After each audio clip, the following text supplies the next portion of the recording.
Good morning student. आज हम लोग हिंदी वसंत भाग 2 से पाठ 9 चिड़िया की बच्ची कहानी पढ़ेंगे। इसके लेखक हैं जनेंद्र कुमार जी। चिड़िया की बच्ची। माधव ने अपनी संगमरमर की नई कोठी बनवाई है। उसके सामने बहुत सुहावना बगीचा लगा है। सुहावना मतलब मन को सुंदर लगने वाला। उनको कला से बहुत प्रेम है। धन की कमी नहीं है और कोई व्यसन भी छू नहीं गया है। व्यसन मतलब कोई अमल। सुंदर अभिरुचि के आदमी हैं। फूल पौधे रकाबियों से हौजों में लगे फवारों में उछलता हुआ पानी उन्हें बहुत अच्छा लगता है। समय भी उनके पास काफ़ी है। शाम को जब दिन में गर्मी ढल जाती है और आसमान कई रंगों का हो जाता है, तब कोठी के बाहर चबूतरे पर तख्त डलवाकर मसनद के सहारे वह गलीचे पर बैठते हैं और प्रकृति की छटा को निहारते हैं। इनमें मानो उनके मन को तृप्ति मिलती है। ऐसा करने से, बाहर बैठने से उनके मन को बहुत शांति मिलती है, अच्छा लगता है। मित्र हुए तो उनसे विनोद चर्चा करते हैं, हंसी मजाक करते हैं, नहीं तो पास रखे हुए फरसी हुक्के की सटक को मुंह में दिए ख्याल ही ख्याल में संध्या को स्वप्न की भांति गुजार देते हैं। आज कुछ कुछ बादल थे। घटा गहरी नहीं थी। धूप का प्रकाश उनमें से छन कर आ रहा था। माधव दास मसनद के सहारे बैठे थे। उन्हें जिंदगी में क्या स्वाद नहीं मिला है। वो इतने संपन्न थे कि उनके पास सब कुछ था, पर जी भर कर भी कुछ खाली सा रहता था। इतना कुछ होते हुए भी उनके जीवन में खालीपन था। उस दिन संध्या समय उनको देखते ही देखते सामने की गुलाब की डाली पर चिड़िया आन बैठी। एक चिड़िया आन बैठी मतलब आकर बैठ गई।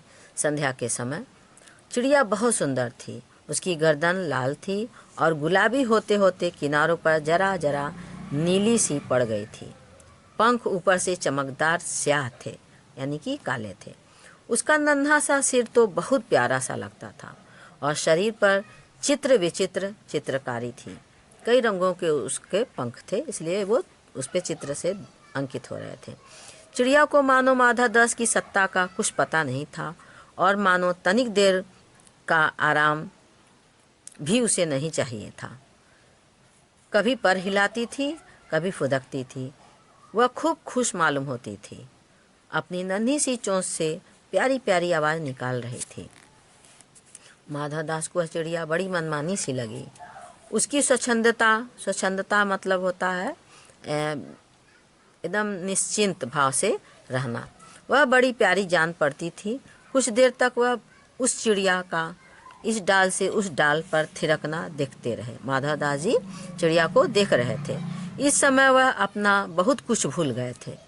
उन्होंने उस चिड़िया से कहा, आओ, तुम बड़ी अच्छी आई। यह बगीचा तुम लोगों के बिना सूना लगता है। सुनो चिड़िया, तुम खुशी से यह समझो कि यह बगीचा मैंने तुम्हारे लिए ही बनवाया है। तुम बेखटके यहाँ आया करो। चिड़िया पहले तो असावधान रही, फिर जानकर कि बात उससे की जा रही है, वह एकाएक तो घबराई, फिर संकोच को जीत कर बोली, मुझे मालूम नहीं था कि यह बगीचा आपका है। मैं अभी चली जाती हूँ। पल भर सांस लेने में यहाँ टिक गई थी, यानी कि रुक गई थी। माधव दास ने कहा, हाँ, बगीचा तो मेरा है, यह संगमरमर की कोठी भी मेरी ही है, लेकिन इस सब को तुम अपना ही समझ सकती हो। सब कुछ तुम्हारा है। तुम कैसी भोली हो, कैसी प्यारी हो। जाओ, नहीं बैठो। तुम मतलब कि तुम यहाँ से जाना नहीं, तुम यहीं बैठो। मेरा मन तुमसे बहुत खुश होता है। चिड़िया बहुत कुछ सकुचा गई। उसे बोध हुआ कि यह उससे गलती तो नहीं हुई कि वह उसके बगीचे में आकर बैठ गए से था माधव दास के। उसका थिरकना रुक गया। भयभीत सी वह बोली, मैं थक कर यहाँ बैठ गई थी। मैं अभी चली जाऊंगी। बगीचा आपका है, मुझे माफ़ करें। माधवदास ने कहा, मेरी भोली चिड़िया, तुम्हें देखकर मेरा चित्त प्रफुल्लित हुआ है। मेरा महल भी सुना है, वहाँ कोई भी चहचहाता नहीं है। तुम्हें देखकर मेरी रागनियों का जी बहलेगा, यानी कि मन बहलेगा। तुम कैसी प्यारी हो, यहाँ ही तुम क्यों न रहो। चिड़िया बोली, मैं माँ के पास जा रही हूँ, सूरज की धूप खाने और हवा से खेलने और फूलों से बात करने। मैं जरा घर से उड़ आई थी, अब सांझ हो गई है और माँ के पास जा रही हूँ। अभी अभी मैं चली जा रही हूँ, आप सोच ना करें। माधवदास ने कहा, प्यारी चिड़िया, पगली मत बनो। देखो तुम्हारे चारों तरफ कैसी बहार है। देखो वह पानी खेल रहा है, उधर गुलाब हंस रहा है। भीतर महल में चलो, जाने क्या क्या ना पाओगी। मेरा दिल वीरान है, वहाँ कब हंसी सुनने को मिलती है। मेरे पास बहुत सा सोना मोती है, सोने का एक सुंदर घर मैं तुम्हें बना दूंगा। मोतियों की झालर उसमें लटकेगी। तुम मुझे खुश रखना, और तुम्हें क्या चाहिए। माँ के पास बताओ क्या है, यानी चिड़िया की माँ के पास क्या है, पूछ कहते हैं। तुम यहाँ ही सुख से रहो मेरी भोली गुड़िया। चिड़िया इन बातों से बहुत डर गई। वह बोली, मैं भटक कर तनिक आराम के लिए इस डाली पर रुक गई थी, अब भूल कर भी ऐसी गलती नहीं होगी। मैं अभी यहाँ से उड़ी जा रही हूँ। तुम्हारी बातें मेरी समझ में नहीं आती। मेरी माँ के घोंसले के बाहर बहुतेरी सुनहरी धूप बिखरी रहती है। मुझे और क्या करना है। 2 दाने माँ ला देती है, और जब मैं पर खोलने बाहर जाती हूँ तो मेरी बाट देखती रहती है। यानी कि जब वह उड़ने के लिए बाहर जाती है तो उसकी माँ उसका रास्ता देखती है। मुझे तुम और कुछ मत समझो, मैं अपनी माँ की हूँ।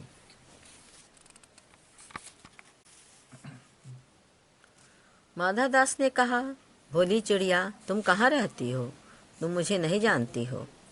चिड़िया कहती है, मैं माँ को जानती हूँ, भाई को जानती हूँ, सूरज को और उसकी धूप को जानती हूँ, घास, पानी और फूलों को जानती हूँ।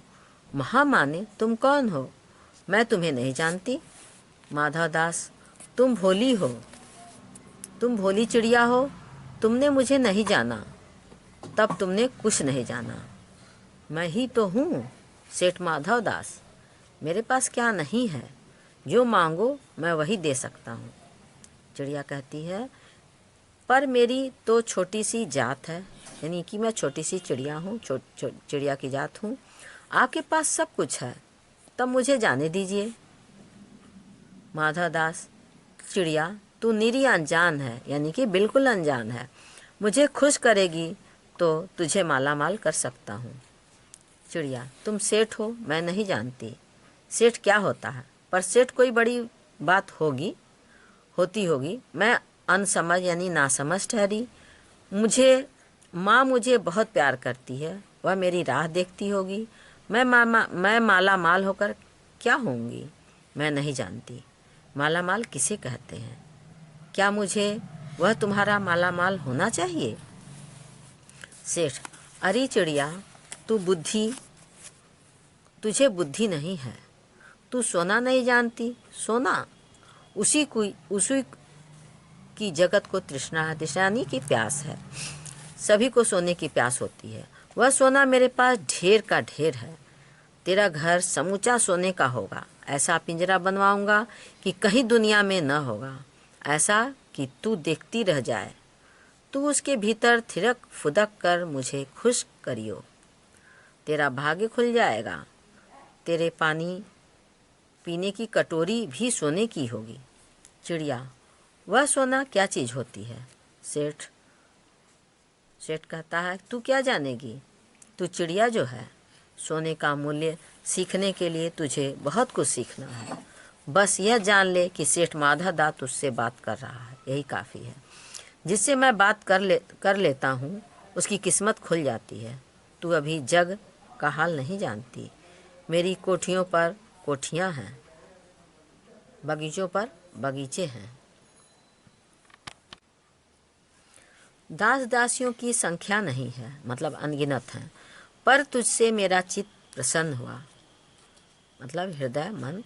ऐसा वरदान कब किसी को मिलता है? री चिड़िया, तो इस बात को समझती क्यों नहीं? चिड़िया कहती है, सेठ मैं नादान हूँ, मैं कुछ नहीं समझती, पर मुझे देर हो रही है, माँ मेरी बाट देखती होगी।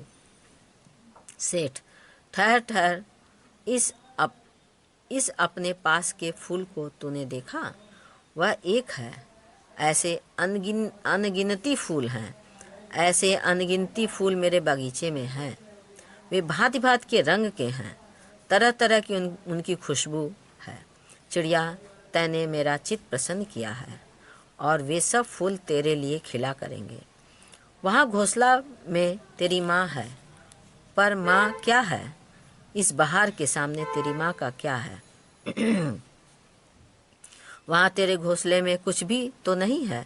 तू अपने को नहीं देखती? कैसी सुंदर तेरी गर्दन, कैसी रंगीन दें। तू अपने मूली को क्यों नहीं देखती?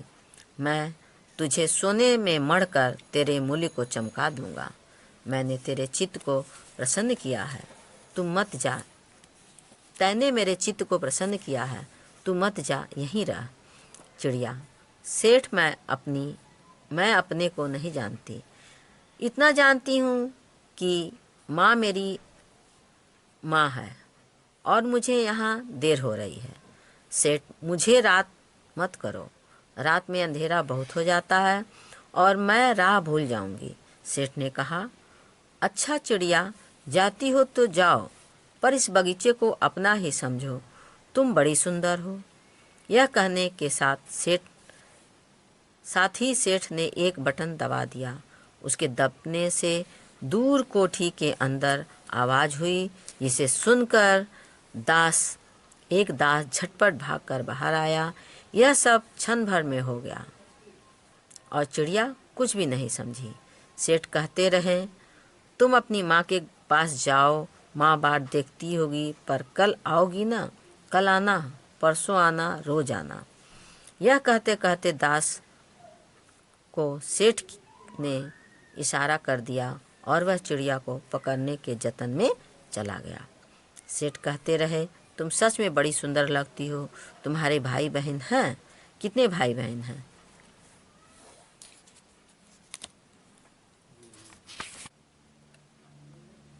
चिड़िया, 2 बहन 1 भाई, पर मुझे देर हो रही है। हाँ हाँ जाना, अभी तो उजेला है, यानी कि उजाला है। 2 बहन 1 भाई है, बड़ी अच्छी बात है। वह चिड़िया के मन के भीतर जाने क्यों चैन नहीं था। वह चौकन्नी हो चारों ओर देखती थी। उसने कहा, सेठ मुझे देर हो रही है। सेठ ने कहा, देर अभी कहाँ, अभी उजेला है। मेरी प्यारी चिड़िया, तुम अपने घर का इतने और हाल सुनाओ, भय मत करो। चिड़िया ने कहा, सेठ मुझे डर लगता है, मेरी माँ बहुत दूर है, रात हो जाएगी तो राह नहीं सूझेगी। इतने में चिड़िया को बोध हुआ कि जैसे एक कठोर स्पर्श उसके देह को छू गया। वह चीख कर चिचियाई और एकदम उड़ी। नौकर के फैले हुए पंजे में वह आकर भी नहीं आ सकी। तब वह उड़ती हुई एक सांस में माँ के पास गई और माँ की गोद में गिरकर सुबकने लगी। ओ माँ, ओ माँ। माँ ने बच्ची को छाती से चिपटा कर पूछा, क्या है मेरी बच्ची, क्या है? पर बच्ची काँप काँप कर माँ की छाती से और चिपक गई। बोली कुछ नहीं, बस सुबकती रही। ओ माँ, ओ माँ। बड़ी देर में उसे ढांढस बंधा और तब वह पलक मीच उस छाती में ही चिपक कर सोई, जैसे अब पलक न खुलेगी। बच्चों, इस कहानी का तात्पर्य यह है कि हमें अनजान लोगों से सावधान रहना चाहिए तथा कभी भी किसी प्रकार के प्रलोभन में नहीं आना चाहिए। माता पिता के प्यार स्नेह को हृदय से महसूस करना चाहिए।